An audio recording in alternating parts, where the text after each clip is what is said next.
After 10 years of being the family ATM, they excluded me from our reunion. Every year, I funded their vacations, emergencies, dream weddings. But when I finally said no to one request, they decided I was too selfish to deserve a seat at our family table. What they didn't know, I'd been building something they could never imagine. When they saw my new reality, their smug faces turned pale. I'm Rebecca Martinez, and this is how my family threw away the golden goose and discovered too late what they'd really lost. It started innocently enough, the way these things always do.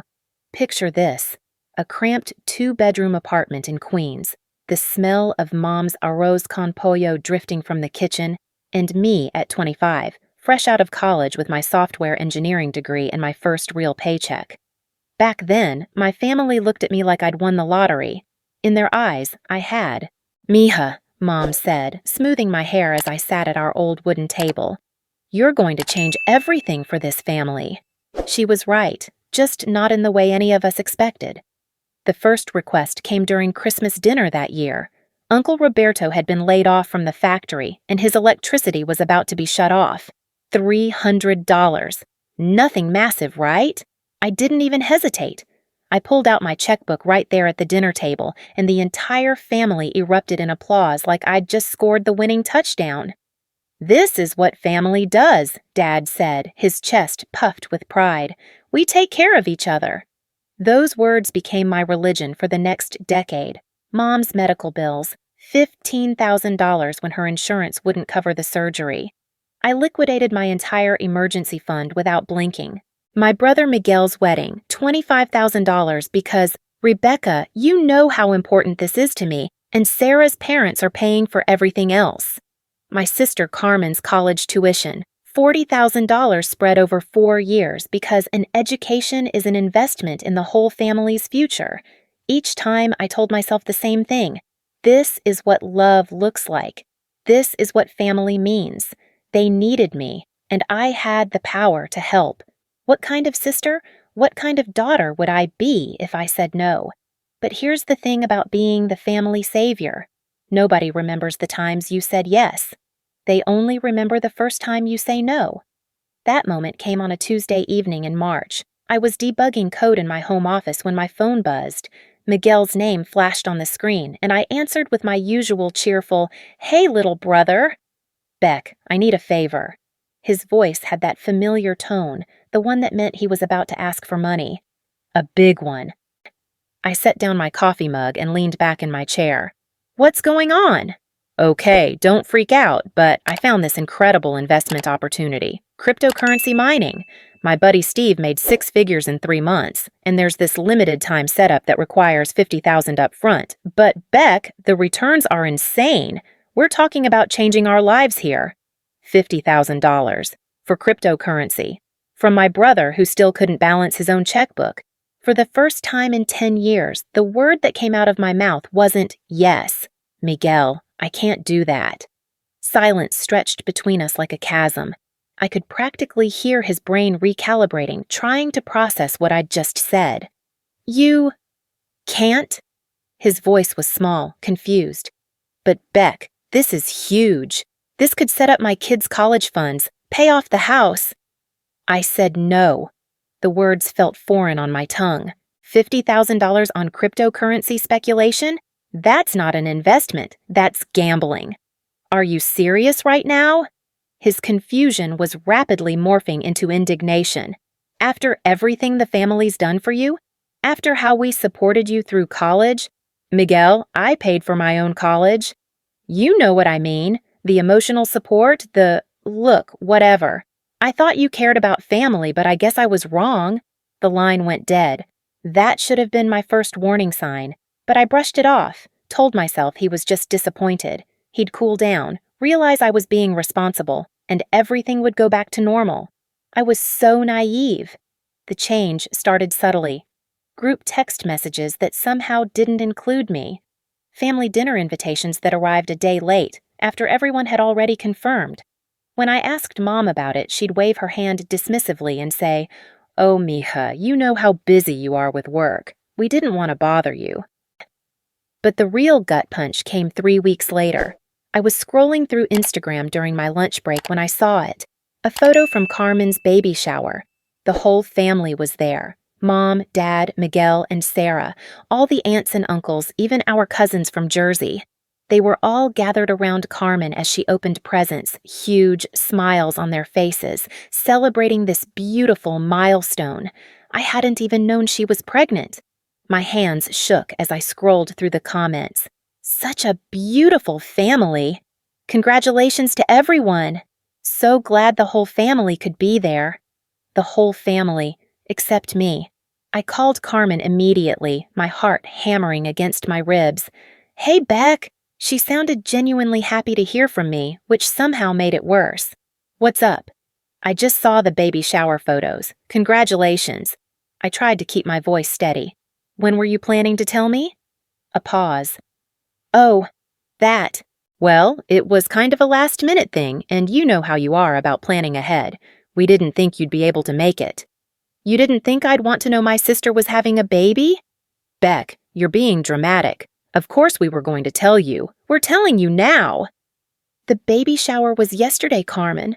"Look, I can't deal with your guilt trip right now. I'm exhausted from the party and I have morning sickness and, honestly, you've been acting weird ever since the Miguel thing. Maybe some space is good for everyone." Space. They wanted space. From the sister who had funded their dreams for a decade. That night, I sat in my apartment with a bottle of wine and my laptop, pulling up 10 years of bank statements. Transfer after transfer, check after check, payment after payment. I added it up 3 times because I couldn't believe the number. $347,000. Nearly $500,000 that I had given to my family. Money that could have bought me a house, funded my retirement, paid for grad school. Money that represented years of 60-hour work weeks, skipped vacations, and a social life sacrificed on the altar of family obligation. And now they wanted space. But the cruelest irony was yet to come. 2 months later, the annual Martinez family reunion was approaching. It was a tradition that went back to my childhood. Every August, we'd rent a cabin in the Catskills, and the entire extended family would gather for a weekend of barbecues, games, and storytelling. As kids, Carmen, Miguel, and I would count down the days all summer long. I was expecting the usual group text with dates and planning details. Instead, I got a phone call from my cousin Lisa. "Beck, I need to ask you something and I want you to be honest with me." Lisa's voice was careful, measured. "Are you okay? Like, mentally?" "What do you mean?" "Well, Mom talked to Aunt Rosa and she said you've been acting really strange lately, pulling away from family events, being difficult about money." My blood ran cold. Did she mention why I might be acting strange about money? "She said you've gotten really selfish since you started making good money, that you refused to help Miguel with something important, and now you're making everything about you." Selfish. After giving them nearly $500,000, I was selfish. "Lisa, has anyone mentioned the reunion planning to you?" "Oh yeah, Mom's been organizing it.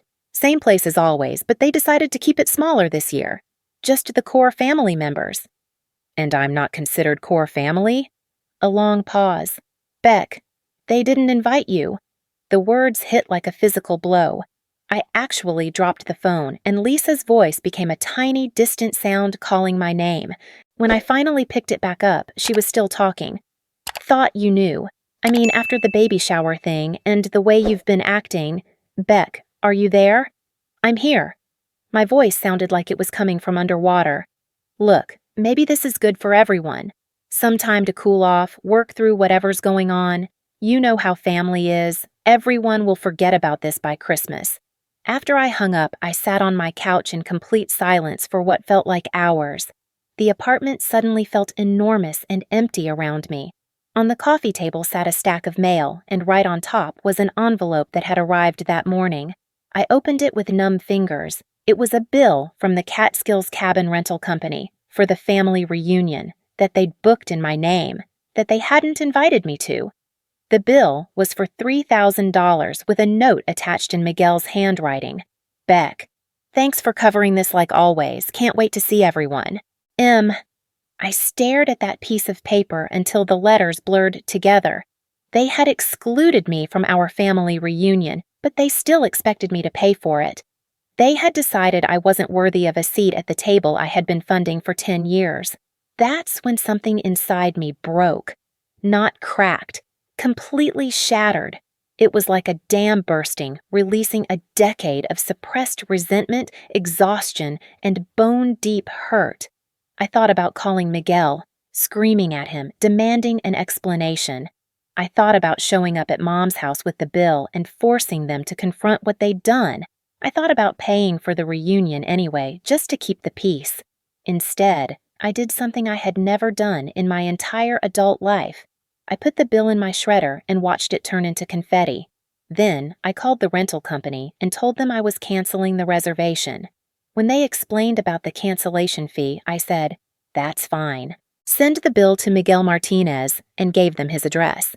As I hung up the phone, something strange happened. For the first time in months, I felt like I could breathe. They wanted space? They wanted to exclude me? Fine.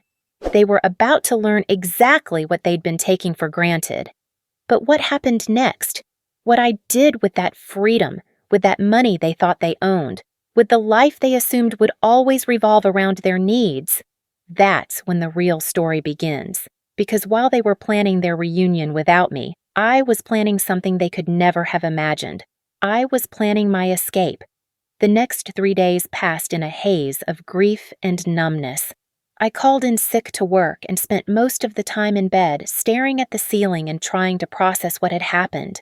My family, the people I had sacrificed everything for, had discarded me like I was nothing. Worse than nothing. I was an inconvenience they needed space from, but I was still expected to pay their bills. On the 4th day, my phone started ringing. Miguel's name flashed on the screen over and over again. I let it go to voicemail.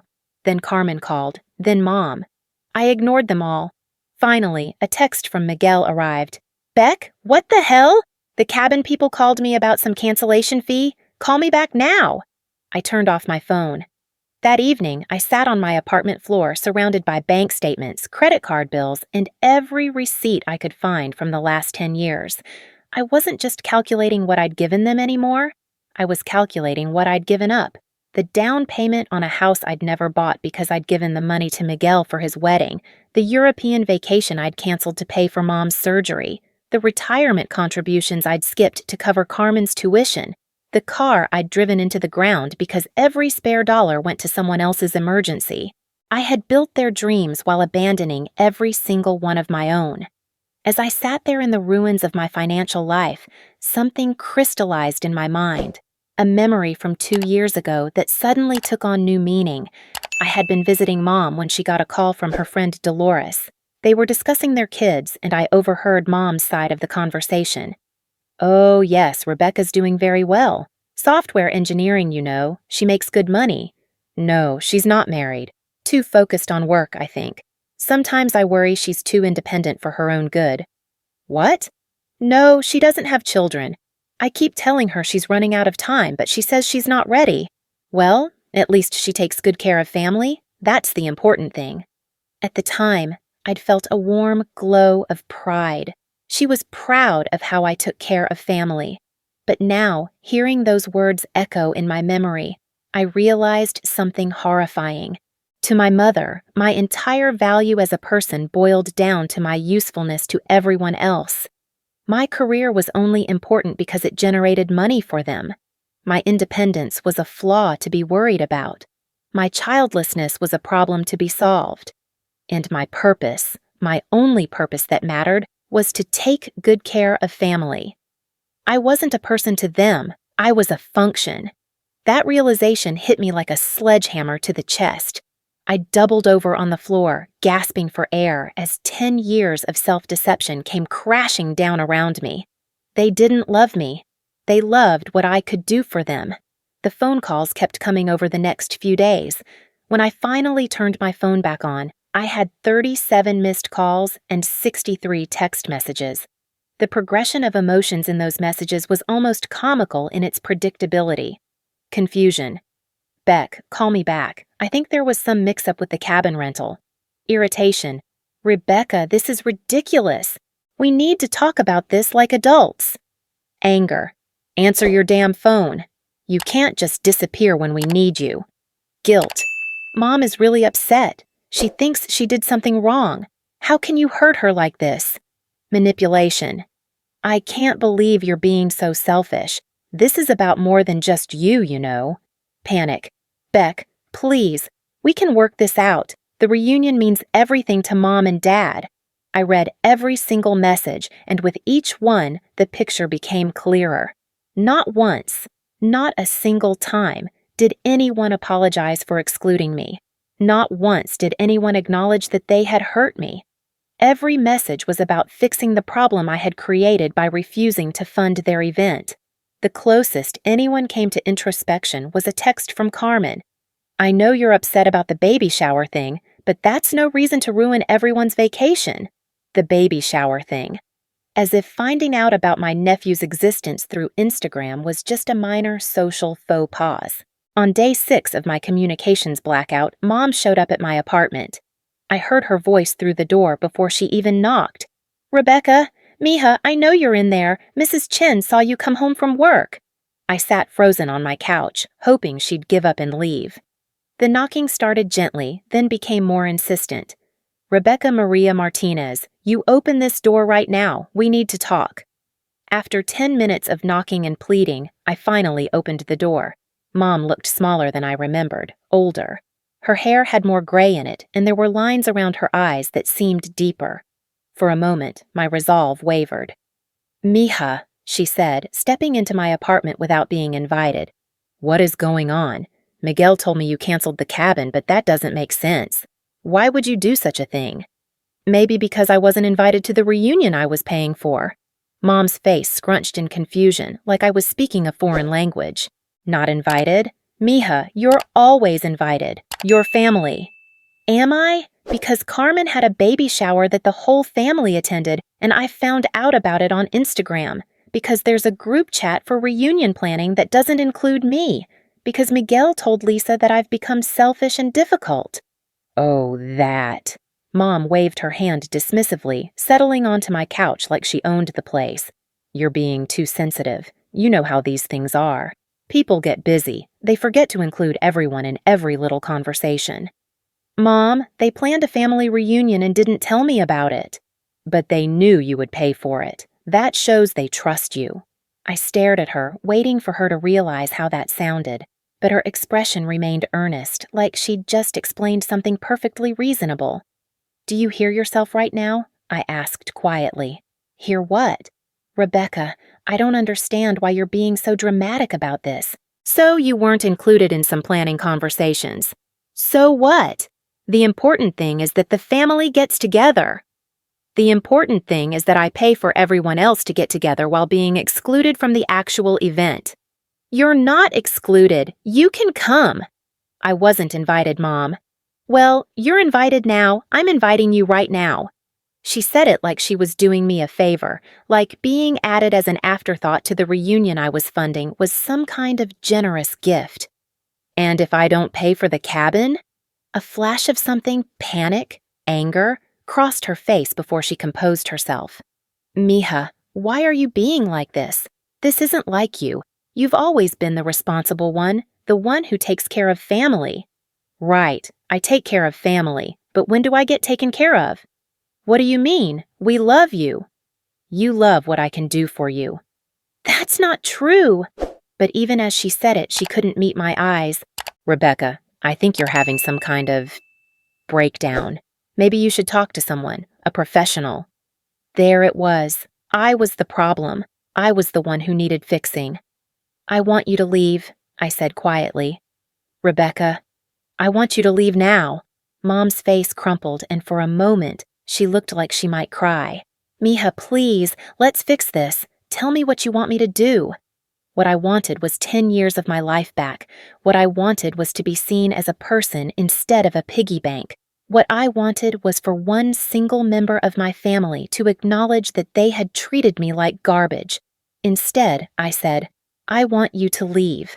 After she left, I sat in the silence of my apartment and made a decision that would change everything.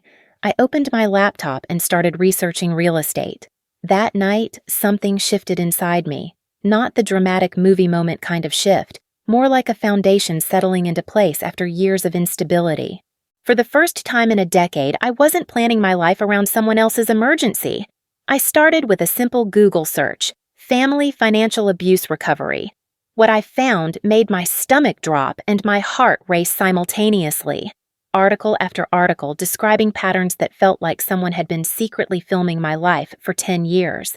Financial abuse within families often goes unrecognized because it's disguised as helping or being responsible. Adult children who become family ATMs often struggle with boundaries and self-worth. The golden child role can be a form of exploitation, not favoritism. I spent hours reading testimonials from people who could have been me, adults who had sacrificed their futures to fund other people's dreams, children who had been conditioned to measure their worth by their usefulness, people who had been systematically isolated the moment they tried to establish boundaries. But the most shocking discovery came when I stumbled across a forum thread titled, "Going No Contact with Family Success Stories." I had never even heard the term no contact before, but as I read story after story of people who had chosen to completely cut ties with toxic family members, something inside me began to unfurl. These weren't bitter, broken people seeking revenge. They were individuals who had chosen their mental health over family obligation. They were people who had decided they deserved better, and they were thriving. One post in particular stopped me cold. It was from a woman named Sarah who had been her family's financial support system for 15 years. The hardest part wasn't cutting them off. The hardest part was realizing I had never actually been loved for who I was, only for what I could provide.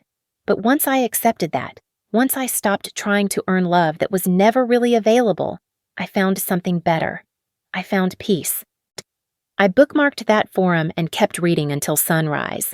The next morning, I called in sick to work again, not because I was wallowing this time, but because I had research to do.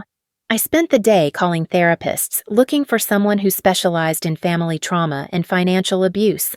Most were booked out for months, but I found one, Dr. Patricia Reeves, who had a cancellation and could see me that Thursday. "I think my family has been using me," I told her during our first session, the words feeling strange and shameful in my mouth. Dr. Reeves was a woman in her 50s with kind eyes and a matter-of-fact way of speaking that put me at ease immediately. "Tell me what that looks like," she said. I told her everything, the 10 years of financial support, the emotional manipulation, the exclusion from events I was expected to fund. As I spoke, she took notes and occasionally asked clarifying questions, but her expression never changed. She didn't look shocked or horrified. She looked like she'd heard this story before. "Rebecca," she said when I finished, "what you're describing is a pattern of exploitation. Your family has cast you in the role of the provider, and they've become dependent on maintaining that dynamic. When you tried to step outside that role, when you said no to Miguel, they punished you for it." "But they're my family," I said weakly. "Families can be toxic too. Blood relationship doesn't exempt someone from treating you with respect." She gave me homework. Keep a journal of every interaction with my family members for the next week. Write down what was said, how it made me feel, and what was really being asked of me. I didn't need a week. By day 3, the pattern was crystal clear.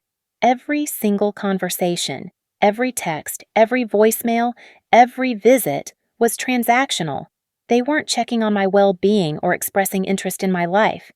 They were managing me, trying to get me back into my designated role as the family ATM. But while I was learning to see my family clearly for the first time, I was also discovering something else, what I wanted my life to look like. I had been so focused on everyone else's dreams that I had never really examined my own. So I started making lists, places I wanted to travel, things I wanted to learn, experiences I wanted to have. And at the top of every list was the same item, a home of my own. Not an apartment, not a rental. A real home where I could build the life I wanted instead of funding everyone else's. I started looking at real estate listings obsessively. At first, I told myself I was just browsing, just fantasizing. But as the days passed, the fantasy started feeling more like a plan. I had been living so carefully, so frugally, channeling every extra dollar toward family emergencies that I had barely paid attention to my own financial situation. When I finally sat down and calculated my real net worth, my salary, my 401k, my savings account, the stock options I'd been accumulating, I nearly fell off my chair. I was worth almost $1 million. While I had been feeling broke and stressed, convinced I couldn't afford anything for myself, I had quietly become wealthy. Not trust fund wealthy, but solidly, independently wealthy. Wealthy enough to buy a real house. Wealthy enough to live the life I wanted. Wealthy enough to be free. That realization changed everything. I wasn't trapped. I wasn't dependent on my family's approval or affection. I had built something beautiful for myself without even realizing it. The next week, I called a real estate agent. Linda Chen was a sharp woman in her 40s who specialized in high-end properties in Westchester County. When I told her my budget, her eyes lit up. "You're looking at some beautiful options," she said, pulling up listings on her tablet. What kind of property speaks to you?" I had never been asked that question before. What spoke to me? What did I want? "Something with character," I heard myself saying. "Good bones, but space to make it my own. Maybe something with a garden. Definitely a home office with good light." We spent the morning touring houses, and with each property, I felt something I hadn't experienced in years. Excitement about my own future. By the third house, a stunning colonial with original hardwood floors and a sunroom that overlooked a meticulously landscaped backyard, I was in love. "This one," I told Linda. "I want to make an offer." "It's been on the market for 6 months," she said. "The asking price is $1.2 million, but I think we can negotiate." $1.2 million. 6 months ago, that number would have terrified me. But as I stood in that sunroom, imagining my morning coffee ritual in that space, it felt like the most natural thing in the world. Let's make an offer for the full asking price," I said. "I want this house." Linda stared at me. "Rebecca, we should at least try to negotiate. I don't want to risk losing it. Full price, cash offer, 30-day closing." 3 days later, the house was mine. I didn't tell anyone in my family about the purchase. I didn't tell anyone at work. I opened a private Instagram account and started following home renovation and interior design accounts, planning how I would make the space truly mine. For the first time in my adult life, I was planning something entirely for myself. No one else's opinion mattered. No one else's needs were being considered. It was intoxicating. The closing was scheduled for August 15th, exactly 1 week before the family reunion I wasn't invited to. The symmetry felt like a gift from the universe. But my family wasn't done trying to drag me back into their orbit. 2 weeks before closing, Miguel showed up at my apartment. I hadn't spoken to him since the reunion explosion, and seeing him in my doorway felt surreal. "Beck, we need to talk," he said, pushing past me into my living room. "This whole thing has gone on long enough." "Hello to you too, Miguel." "Don't start with the attitude. I came here to fix things." "Fix things? How generous of you." He sat on my couch without being invited, the same entitled way Mom had, and I realized this was a family trait I'd never noticed before. They all acted like they owned whatever space they entered. "Look, I know you're mad about the reunion thing, but you're blowing this way out of proportion. Carmen told me you've been acting weird ever since I asked you about the investment opportunity." "You mean when you called me selfish for not giving you $50,000 to gamble on cryptocurrency?" "It wasn't gambling, it was whatever. The point is, you've been holding a grudge and it's affecting the whole family. Mom's been upset for weeks." "I'm sorry Mom's upset, but I'm not responsible for managing her emotions." Miguel's face darkened. "See? This is what I'm talking about. You've changed, Beck. You used to care about family." "I used to enable family. There's a difference." "Enable? Are you kidding me? You helped us. You were there when we needed you. That's what family does." "And when have you been there for me, Miguel?" The question hung in the air between us. I watched him struggle to come up with an answer, his mouth opening and closing like a fish out of water. We, that's different. You never asked for help. When did I have the chance? I was too busy being everyone else's emergency fund. Beck, come on, you're being dramatic. So we didn't invite you to a few planning meetings. So what? You hate planning anyway. I wasn't invited to the reunion at all, Miguel. The reunion I was expected to pay for. Well, you're invited now. Mom wants you there. We all do. Because you need me to pay for it.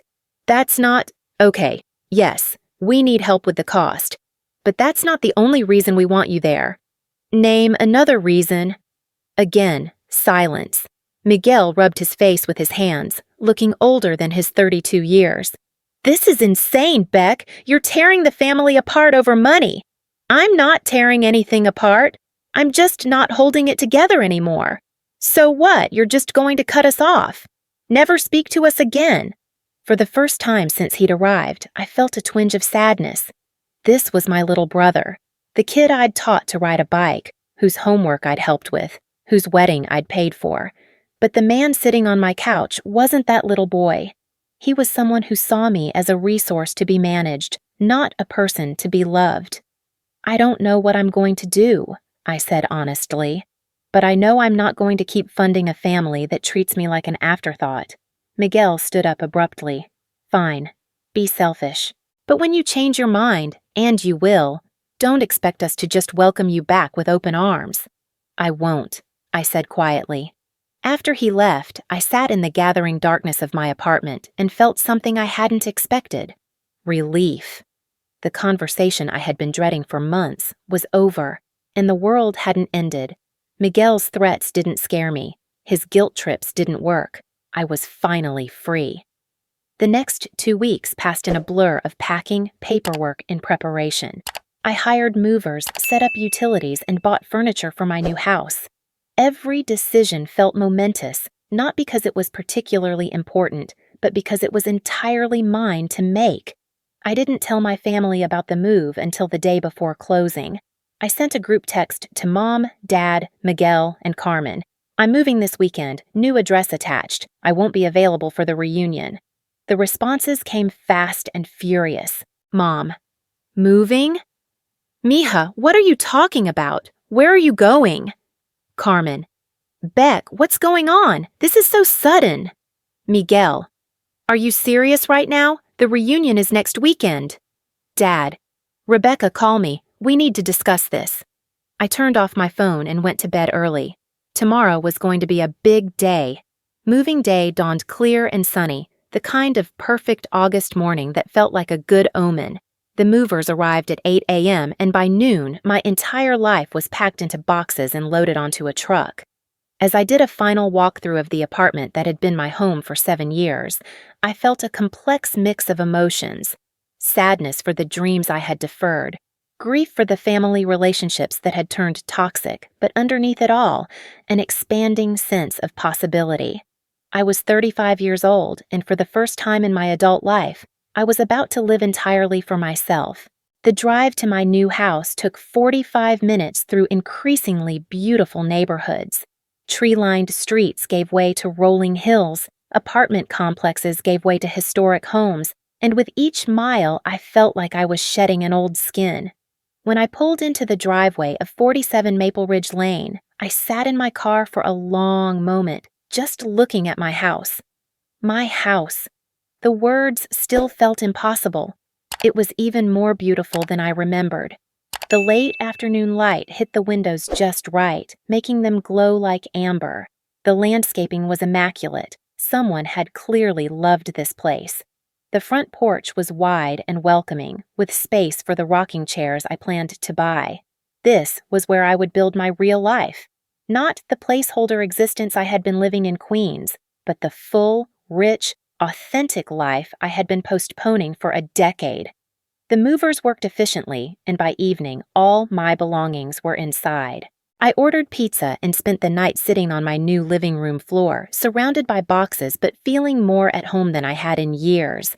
I was arranging books in my home office the next morning when the doorbell rang. I wasn't expecting anyone. I had been careful not to give my new address to anyone except essential services and my employer. The only people who had it were— My heart sank as I looked through the peephole. My entire family was standing on my front porch. Mom, Dad, Miguel, Carmen, even Sarah and the kids. They must have driven up together, probably expecting to find me in some modest apartment or rental house where they could stage an intervention and talk me back into my old role. They were not prepared for what they found. I took a deep breath, smoothed my hair, and opened the door. The expressions on their faces were everything I could have hoped for and more. Mom's mouth fell open. Dad's eyes went wide. Miguel actually took a step backward. Carmen clutched Sarah's arm like she needed support. "Hey, everyone," I said calmly, leaning against the doorframe of my $1 million house. "What brings you by?" For a long moment, nobody spoke. They just stared at me, then at the house behind me, then back at me, like they were trying to solve a puzzle that didn't make sense. Finally, Mom found her voice. "Mija, what is this place?" "This is my home." "Your home?" Miguel's voice was strangled. "Beck, this place must cost—" "More than you can afford," I finished pleasantly. "Would you like to come in?" I stepped aside and gestured toward the foyer, watching their faces as they took in the gleaming hardwood floors, the crystal chandelier, the sweeping staircase that led to the second floor. "How?" Dad whispered, his voice barely audible. "How did I afford it?" I asked. "Well, it turns out that when you don't spend $347,000 on other people's emergencies, you can save up for things you actually want." The number hit them like a physical blow. I watched the calculation dawn on their faces. Not just the money I had given them, but the money I must have had all along. You've been hiding money from us?" Carmen's voice was shrill, accusatory. "I've been saving money for myself. There's a difference." "But you said you couldn't afford," Miguel started. "I said I couldn't afford to give you $50,000 for cryptocurrency speculation. I never said I was broke." They stood in my foyer looking lost and confused, like tourists who had gotten off at the wrong stop. These people who had always seemed so large and commanding in my life suddenly looked small in this space that was entirely mine. "I don't understand," Mom said, and for the first time she sounded old. "If you had all this money, why didn't you tell us?" "Because this is what happened when I told you," I said, gesturing to their shocked faces. "You want to know how I afforded this house? With every dollar you asked for that I invested instead. Every emergency you created that I used to build my future. You excluded me from your reunion? Thank you. You set me free." The silence that followed was deafening. I could see them struggling to process what I had said, to reconcile the sister and daughter they thought they knew with the woman standing before them in this beautiful house. Finally, Miguel found his voice. "Come on, Beck. We're family. You can't just cut us off." I looked at him, really looked at him, and felt something settle into place inside my chest. "You already cut me off," I said quietly. "The only difference is I can afford it."